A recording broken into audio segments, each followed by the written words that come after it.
పుస్తకానికి సంబంధించి ఇప్పుడు పోలీసుల దర్యాప్తులో ఆల్రెడీ విదేశాల్లో ఉన్నటువంటి ఈ కామర్స్ ప్లాట్ఫామ్లో పుస్తకం వచ్చేసిందంట. అంటే నరవణైనా మోసం చేశాడు ఇక్కడ. ప్రింట్ అయిపోయింది, అది ముందు ప్రింట్ అయిపోయింది అన్నారు. అదే అక్కడ పెద్ద మోసం చేసిన నరవణేనే వాళ్ళతో కుదుర్చుకున్నట్టు. కాబట్టి ఎందుకు జరుగుతోంది?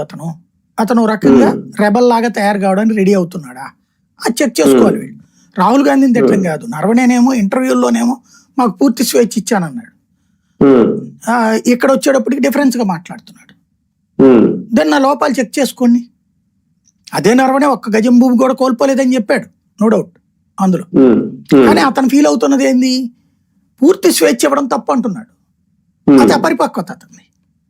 సైన్యాధికారి నాకు పూర్తి స్వేచ్ఛ ఇచ్చారని సంతోషపడతాడు, కానీ అలాగే పూర్తి స్వేచ్ఛ ఇవ్వలేదని ఆ రోజుల్లో చైనా మీద యుద్ధంలో అప్పుడున్న రక్షణ అధికారులు బాధపడ్డారు.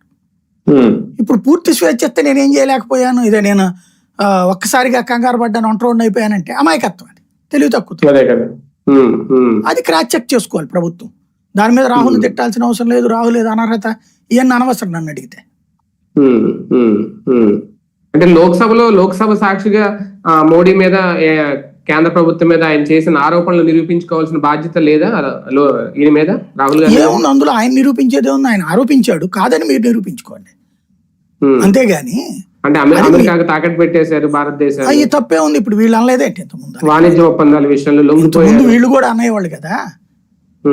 ఇప్పుడు పబ్లిక్ చూస్తారు దాంట్లో, రేపొద్దున కాంగ్రెస్ నమ్మేవాళ్ళు అదే కరెక్ట్ అనుకుంటారు, మోడీని ద్వేషించే వాళ్ళు అదే కరెక్ట్ అనుకుంటారు, మోడీని ప్రేమించే వాళ్ళు అమెరికాకి ఈనాడు లొంగిపోయాడు అనుకుంటారు.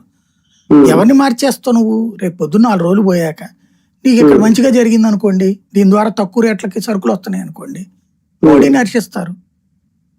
రైతులు నష్టపోయారు అనుకోండి, మోడీ